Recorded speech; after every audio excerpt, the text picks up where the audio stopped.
mais de volta com você e agora é a vez do nosso quadro Saúde da Mulher, aqui com o Dr. Belarmino José da Silva. E nós continuamos a falar sobre infertilidade conjugal, porque na última vez que a gente falou sobre isso, né, doutor, deu uma grande repercussão. Tivemos que correr, como sempre, no final, como isso sempre acontece aqui no nosso quadro Saúde da Mulher, mas é muito bom, pelo menos a gente consegue sempre passar essa informação e o pessoal de casa liga mesmo e tira as suas dúvidas, que é o mais importante, doutor, é o nosso papel. O que é muito bom, né, Suzana, e representa a aceitação do quadro e do programa como um todo. Claro. E o carinho que as pessoas demonstram ao nos dar o prazer, por que não, de estarem nos assistindo agora. Com tantas opções, né? Claro, o doutor agora que está tecnológico, viu, gente? é Facebook, é blog, tá certo. Tem mais aqui divulgar, inclusive. Interagir, né, Suzana? E agradecer a quem acessa, seja YouTube, Facebook, blog. Inclusive essas nossas reportagens aqui, eu sempre posto depois no Twitter, né? No meu Twitter, que é Susan Germer. Pessoal que quiser conferir um pouquinho mais. Estava comentando antes de começar com a Susan que o pessoal, galera do Rio, São Paulo, assistem e gostam muito das matérias, viu? Que maravilha! Fico muito honrado por poder fazer parte dessa equipe, desse grupo e de poder estar aqui com vocês quinzenalmente. A gente que fica, doutor. Mas vamos lá. Vamos recapitular só o que seria a infertilidade conjugal, que a gente falou há 15 dias atrás. Porém, quem perdeu, quem não viu o programa, a gente recapitula agora. A intenção, assim, é para os casais que não têm possibilidade de terem filhos naturalmente, a gente dá uma luz, uma orientação sobre as possibilidades que existem atualmente na medicina, no campo científico, para que os mesmos possam vir a serem pais ou mães. Então, infertilidade seria, no caso de um casal tentando, através de vida sexual ativa, uma gravidez. Essa gravidez não ocorrendo durante o período de 12 meses, caracteriza como uma infertilidade que não é uma esterilidade, que seria a incapacidade de engravidar. É possível, com infertilidade, reverter a situação. É possível engravidar, sim, diferente da esterilidade. Perfeito. A esterilidade é um quadro irreversível, seja físico, anatômico ou muitas vezes até psíquico, né? E aí eu já vou partindo para uma curiosidade, antes da gente dar continuidade, doutor, que nesses dias eu li a respeito um artigo que falou que os homens que ficavam com o seu notebook no colo podiam ficar estéreis. É verdade? É uma meia-verdade. É o seguinte, Suzana, desportistas, pessoas que utilizam vestimentas muito justas, trabalham em transportes, ou seja, ficam muito tempo sentados. Em resumo, tudo aquilo que deixa a bolsa escrotal muito abafada, os testículos, eles são externos para terem uma temperatura abaixo da corpórea. A nossa temperatura corpórea, de todos nós, de maneira geral, é em torno de 38 graus. E os testículos, eles têm que ter uma temperatura abaixo de 38, porque senão, aspas, elevando a temperatura pode levar a um caso de infertilidade. Então, um ciclista que usa uma roupa muito justa diariamente, um representante que trabalha no veículo, ele pode ficar infértil temporariamente. A partir do momento que ele pare de ter esses hábitos, a fertilidade volta. Com o calor, os espermatozoides que fecundam, eles ficam imóveis. Então, o notebook elimina calor, temperatura quando se está teclando, dependendo do tempo, né? Então, ele aquece a parte genital. E, no caso do homem, naquele período, o homem vai ficar infértil. Olha só, não é estéril, é infértil naquele momento. Ele reduz a possibilidade dele de fecundar a parceira. E daí eu já vou falar além que existem tanto aquelas almofadinhas hoje em dia para colocar, apoiar em cima, então aproveitar e abusar desses artifícios, né? De maneira geral, para os homens, quanto mais roupa solta, livre, samba canção para dormir ou ficar à vontade, uma maneira de manter os espermatozoides ativos. O calor inativa os espermatozoides. Legal, isso foi um adendo super importante, até é uma dica, né, para todo mundo aí que está em casa. Para facilitar, na somatória, Suzana, faz a diferença. Claro. Outro fator, às vezes a relação não vai bem e o homem, através da masturbação, procura se satisfazer para poder, por necessidade mesmo, né? O que ocorre? isso acaba virando um hábito. A gente vê isso às vezes no consultório, que o casal está tendo vida sexual ativa, mas o potencial que aquele parceiro poderia ter para aquela parceira é mais elevado. Mas devido às circunstâncias e por hábitos, acaba declinando, muitas vezes da parceira, até para não ter que enfrentar, às vezes, conflitos pessoais ou conjugais que o sejam, e acaba indo para um lance, para um fato que não é tão propício, e a masturbação em si faz com que, não que reduzam, mas naquele dia, havendo uma atividade sexual após uma masturbação, reduz o número de espermatozoides. E daí, se está tentando engravidar, se reduz tá a possibilidade também, né? Então, legal, é bacana que o casal esteja bem inteirado e que se resolvam a dois. Claro, isso é a intimidade do casal, né? Doutor, continuando falando sobre os outros fatores que levam à infertilidade. E aí vamos dar aquele aspas, falando da infertilidade feminina também, que a gente já citou há 15 dias atrás. Porém, vamos falar também da masculina, porque o nosso quadro é o Saúde da Mulher, mas tem inúmeros homens aí que nos acompanham, envolve os casais, e mais do que isso, mulherada aí que está nos assistindo, aproveita e passa essas dicas aí pro seu marido, pro seu companheiro, o seu filho, até, enfim, pessoas próximas, que sempre são excelentes informações. Então, na mulher nós havíamos colocado as patologias ovarianas, as tubárias e as uterinas, indo de ovário policístico, endometriose, infecções de trompas por doenças sexualmente transmissíveis. E nos homens foi graças a um telespectador, né, que nos prestigia, eu acho que é Jefferson, que colocou sobre varicocele. E aí ficou meio tumultuado, porque eu não havia citado. Então, a varicocele, a gente tentou explicar para ele, vamos reiterar. Eu até vou aproveitar aqui, talvez aqui no daí. Aqui está a parte do genitália masculina, mostrando que nada mais é a varicocele do que uma veia que se dilata nessa região aqui do testículo, e ela forma um lago, Suzana, um local onde é uma dilatação. Então, o esperma, ele não sai com aquela potência que ele poderia sair, porque essa dilatação faz com que perca a pressão. E como é que sabe se está com a varicocele ou não? Primeiramente, o urologista, ao palpar o testículo, ele já sente essa dilatação. Não são aquelas varizezinhas? São varizinhas que todos os homens têm. Só que, quando for a mais, isso é medido milimetricamente, e um radiologista, fazendo ultrassom, ele consegue mensurar em milímetros a dilatação desse canal. Se ele for muito dilatado, fazendo uma comparação, é igual a gente está molhando um jardim, alguma coisa, põe o dedo na ponta da mangueira, vai sair com mais pressão. Por quê? Porque reduziu o diâmetro. Então, a varicocele faz com que o homem, ao ejacular, não atinja, porque não tem muita força, está muito dilatado o canal, não há pressão, acaba ficando somente ali pelo colo do útero. O esperma não tem força para subir pelo canal uterino e atingir os ovários. E tem como reverter essa situação? 100%. É 100% reversível. O urologista vai lá, ele reduz o calibre dessa varizes, no caso, né? E é feito ele volta a ficar fértil tanto quanto outro homem que não tem essa varicocele. O nome dessa região chama-se epidídimo. Epidídimo. É algo que todo homem, ao se palpar, ele vai sentir, como a garota, ao se palpar no mamilo, ela sente uma glândulazinha. O homem, no testículo, ele vai sentir que tem uma região mais saliente. É essa região que fica mais dilatada em todos os homens tem essa dilatação, mas quem tem varicocele tem mais acentuado. É que assim, a gente está dando exemplos, então assim, você homem e sua mulher, você mulher e o seu companheiro, não estão sabendo por que não estão conseguindo engravidar. Então são algumas opções que a gente está dando aqui que podem estar acontecendo com você. Por isso, nada melhor do que, claro, a mulher se consultar no seu ginecologista e o homem, então, também no urologista. Aqui a gente só passa, então, as orientações e informações perante isso. Que mais, Perfeito. Doutor, que a gente poderia estar citando que podem causar infertilidade? E salientar assim, que antes da mulher se autoculpar ou a sociedade dizer que ela, aspas, é falhada, é que 50% a 50% dos casos de infertilidade é igual. Então tem que ser investigado.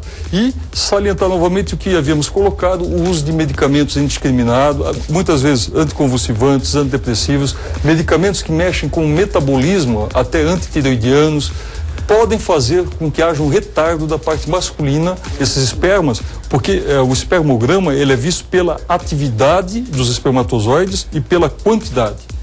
Então, não basta só ter o número de espermatozoides, eles têm que ser ativos. E muitos medicamentos... Pode ter bastante, porém inativos. Inativos. Aí, então, tem que ser o quantitativo e o qualitativo. Uma vez os dois, o homem é fértil. Entendi. Doutor, com relação só um aspas ainda, com relação também à mulher, agora voltando um pouquinho a essa situação, a mulher tem também aquele lance de ovários policísticos, que influencia. A gente já citou também com relação a muito tempo esperando para engravidar, depois dos 35 anos, né? Isso. Depois dos 30 já depois dos 35 começa a reduzir a fertilidade. Susan, algo que nós não colocamos no programa que talvez seja interessante colocar hoje é o seguinte: algumas mulheres têm o muco um pouco incompatível com o esperma do parceiro. Há uma incompatibilidade. Ou o esperma do parceiro é muito ácido, ou o muco da parceira é muito ácido, e quando a fecundação, para vencer essa barreira de mucosas, pode haver uma incompatibilidade. Então existe um teste chamado teste pós-coito, que é feito após o casal ter tido uma relação sexual. A parceira vai ao ginecologista, é colocado uma fita, colocado um espéculo e colocado tipo um cotonetezinho para medir o pH vaginal, para ver se há compatibilidade entre aquele esperma e a mucosa feminina. Porque muitas vezes a própria mucosa pode matar o espermatozoide. Olha. O espermatozoide tem vida, então se ele está no meio que é incipiente, que não é o meio adequado para ele, aspas, ele morre no meio do caminho. Ele não consegue, ele é feito um girino, ele tem uma cauda e ele não consegue se movimentar adequadamente para chegar lá. E como mudar essa aí é visto o pH tal. Se não se consegue mudar, aí nós cairíamos na fertilização in vitro ou in vivo. Doutor, falei no bloco anterior com relação à vasectomia, né? O que é a tal vasectomia que ainda gera esse tabu? Os homens pensam, vou fazer uma vasectomia, não vou mais ser vou perder homem, virilidade, vou perder a minha virilidade. Nada a ver, né? É falta de conhecimento. Vamos ver aqui no Caio. Podemos mostrar isso no Oda. Então aqui, ó, vamos ver. Esse canal aqui é formado o espermatozoide e ele faz tipo que um 8. Aqui é bexiga, aqui é próstata e aqui o canal peniano. É feito uma incisão nessa região aqui, tá? É feito um cortezinho. Isso é feito no consultório, com anestesia local, é liberado no mesmo dia e o esperma, ele continua sendo feito nessa região. Não dói, né, doutor? Não dói, porque é anestesiado. E, de uma vez acumulado aqui, não passa mais e o homem continua a produzir o esperma, né? Ele continua a ejacular, porque a próstata, que é essa estrutura que está aqui, ela continua a eliminar o líquido seminal. Tá? Só não sai mais aquele concentrado de espermatozoides. Então não tem nada a ver com virilidade?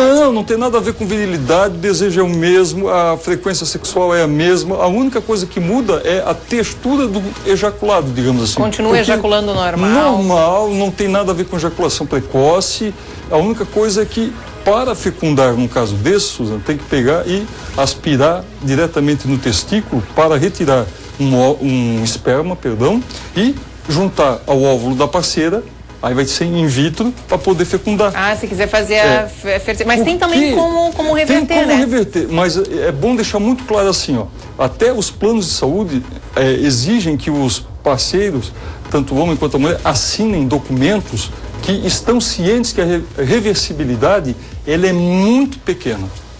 Ela é menos que 15%. Uma vez feito, cortando, é mais para fertilização in vitro. É mais fácil você ir lá, puncionar um esperma e juntar ele a um óvulo dentro de um tubo de ensaio e inseri-lo dentro da mulher, do que refazer uma vasectomia. Porque quando se corta, cria uma fibrose. Então é um canalículo e são feitas 2 incisões. Ficam 2 cotos, 2 pontas. Essas pontas criam fibroses entre elas. Então você tem que fazer uma microcirurgia para restabelecer. Eu, particularmente, já vi sucesso nesse tipo de cirurgia. Mas digo assim, vi muito mais insucessos. Agora, esperma juntado ao óvulo da mulher, da parceira, já está tudo certo, é mais fácil. É normal, é como se não tivesse feito a vasectomia. Ontem, conversando com a Roberta, da produção, a Roberta Koch, eu estava comentando com ela, uma senhora me abordou perguntando o seguinte, se aos 46 anos ela poderia utilizar um óvulo da filha para ela gerar barriga de aluguel. Isso, exatamente. Né? Então, isso é possível, é viável, não vou dizer que seja indicado ou não, cada um, né? Claro. Na sua situação e com suas soluções. Mas é viável. Então, a gente chama de fertilização assistida, para dizer assim, os casais que querem ter filhos, nós temos possibilidades de torná-los férteis. Daqui a pouco a gente fala então sobre esses dois tipos de fertilização, mas antes a gente já tem ligação, doutor. Alô, quem fala? Janaína? Quem? Janaína. Oi, Janaína, você fala de onde? Do bairro da Velha. Aqui de Blumenau. Janaína, qual a sua dúvida? Oi, doutor Belarmino, boa tarde. Eu tenho hipotiroidismo, né? Eu fiz o iodo, não sei o que é tiroide. Eu gostaria de saber se isso afeta a minha fertilidade, porque eu não posso engravidar durante 2 anos por causa do iodo que ficou no meu organismo. Eu queria entender um pouquinho mais disso, porque eu não tomo anticoncepcional, só uso preservativo. Janaína, você fez cintilografia você fez uma tireoidectomia total ou você fez parcial? Não, eu sequei a tireoide utilizando o iodo, né? Então eu não fiz cirurgia nada, só tomei o iodo, né? Ok. Então é o seguinte, o caso da Janaína, ela teve uma patologia na tireoide, foi usado iodo para atrofiar aquele problema. Esse iodo, ele fica no organismo, podendo dar malformações fetais, mas isso, o organismo, com o tempo, Janaína, ele vai eliminando, expele o iodo e você torna a ficar tão fértil quanto outras mulheres, desde que o seu hipo ou hipertireoidismo seja compensado.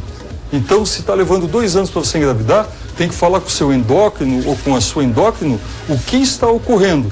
Porque o problema da tireoide, mesmo em casos de tumores, Suzana, às vezes tem que se retirar a tireoide toda. E nem por isso a mulher fica infértil, porque você compensa com medicamentos.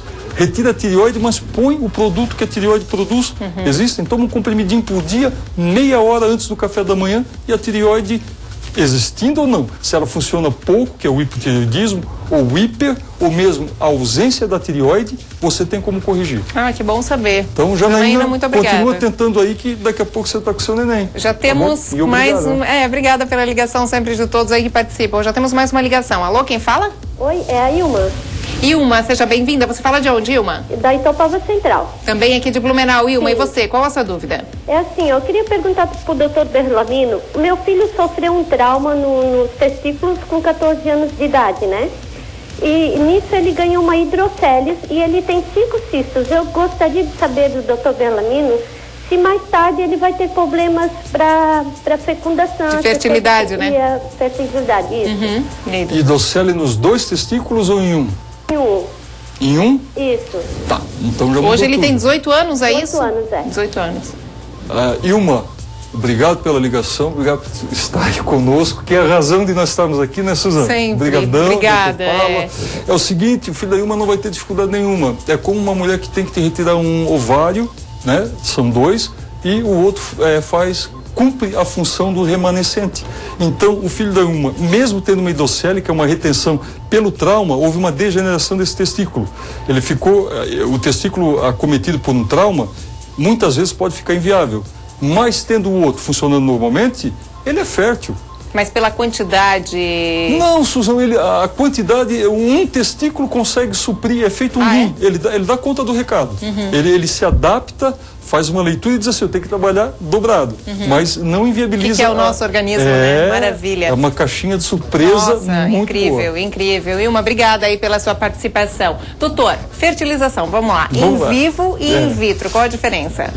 A in vivo é mais comum para a mulher, é a mais acessível, a mais barata, aquela que menos agride, mais simples e com maior sucesso na efetivação. Ficou 12 meses, né? Sem engravidar, sem conseguir engravidar, vai para fertilização. Seria essa a orientação. Exatamente. Aí não deu certo, vai para fertilização in vivo. Como é que é in vivo? In vivo é feita uma monitorização pelo ginecologista para ver os dias férteis da mulher, o período que ela estiver ovulando, e o parceiro antecipadamente já separa o esperma dele ou num banco de esperma, né, para o momento certo. Então, a mulher ovulou, e isso é feito no consultório de ocultação, ela está ovulando, é colhido um óvulo e é visto que ela está ovulando. E é pego o sêmen do parceiro, colocado dentro de um catéter no período ovulatório da mulher e colocado lá dentro. Por quê? Porque a maior parte dos casos, Suzana,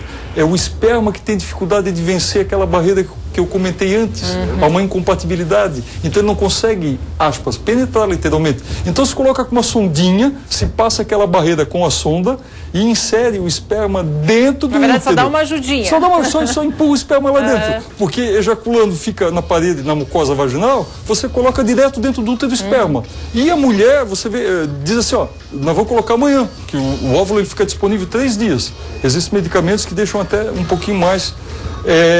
Aí naquele período a mulher vai no consultório e se coloca o esperma do esposo dentro do útero. Esse é o que melhor resultado apresenta, o mais simples, o mais acessível e com o melhor resultado. E daí assim, na primeira tentativa pode ser que não engravide, pode ter quantas tentativas, qual seria a orientação? Até a terceira tentativa. Se você não obtiver sucesso, aí a gente indica ao casal para tentar a fertilização in vitro, porque in vivo não deu. Tá. Foi tentado o útero da mulher como sendo o tubo de ensaio, foi colocado o esperma e ela ovulando. A gente sabe que ela ovula, ela tem o útero e temos o esperma. O esperma venceu todas as barreiras, não houve a fusão dos dois, vamos partir para o in vitro. Como é que é o in vitro? É pego um esperma, feita a coleta, né? O homem entra com o esperma e é feita uma punção no ovário da mulher, retirado alguns óvulos e colocado todos dentro de tubos de ensaio. E eles, no meio de cultura apropriado, eles vão fecundar os espermatozoides, aqueles óvulos. Aí se vê os que fecundaram e 72 horas após, uma vez fecundado, é levado para dentro do útero 1, 2 ou 3. Então esse aí, tipo, não teria erro? Pode ter erro de a mulher abortar, que é a maior a rejeitar. Tá. Às vezes acontece. Às vezes, geralmente eles orientam a colocar 4 embriões, porque 1 ou 2 podem ser rejeitados. Pode nascer também quadrigêmeos. Pode nascer quadrigêmeos. É um risco que acontece, se corre. Né? E assim, Suzana, é super importante a mulher estar consciente que uma vez fazendo um procedimento desse, ela saiu dali, ela vai para casa, deitadinha já no próprio carro, ela tem que fazer repouso e é feito um medicamento via oral, a progesterona, e é colocado umas cápsulas de progesterona intravaginal.